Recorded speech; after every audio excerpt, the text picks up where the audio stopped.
माँ का एक प्यार है, माँ का एक अपनापन है, उसको प्रणाम करो। और उत्तम बात यह है कि यदि बन सके तो उनकी सेवा करता रहे। हमें लगता है कभी माँ को अपमानित नहीं करना चाहिए, कभी माँ को कष्ट नहीं देना चाहिए।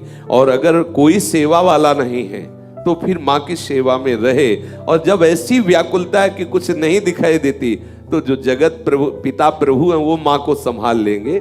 जैसे भगवान शंकराचार्य के और कोई संभालने वाला नहीं, केवल माँ ही थी और वृद्धा माँ। लेकिन महान आचार्य चरण ने संन्यास लिया, महाप्रभु ने संन्यास लिया, चैतन्य देव ने।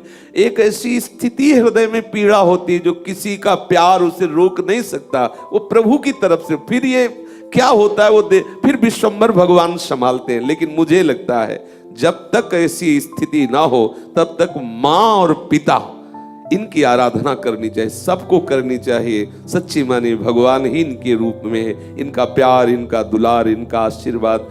एक दिन एक माँ के दर्शन हुए जो हाल में ही बच्चे को प्रकट करने वाली, उसकी दशा देख के लगा कि ये माँ को कष्ट होता है, झुकना नहीं हो सकता, चलना नहीं हो सकता, कैसे वो हमें 9 महीने गर्भ में रखा और मेरे लिए इतने बड़े पेट को फड़वाया, ऑपरेशन करवाया, या कितना भयंकर कष्ट सा मेरे लिए मलमूत्र धोए, क्या क्या किया।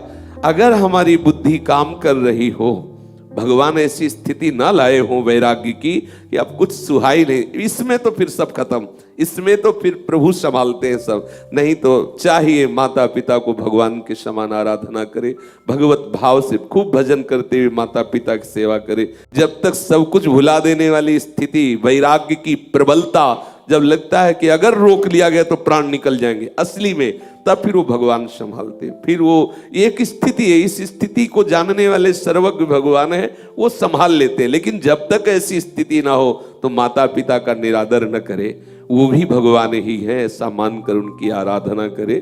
कहीं ऐसा ना हो कि हम अपने वैराग्य के नाटक में वो अवसर खो दे जो जीवन में मिलने वाला नहीं। माता पिता की आराधना भी भगवत आराधना ही है और ये भगवान ने प्रमाणित करके दिखा दिया। आज भी विट्ठल भगवान के रूप में विराजमान है, यही दिखाने के लिए कि माता पिता की आराधना का क्या फल है, दिखा दिया। वो कई बार चर्चा में आया है, इसलिए हम प्रार्थना करेंगे कि माता पिता का आदर करें, उनकी आज्ञा पालन करें।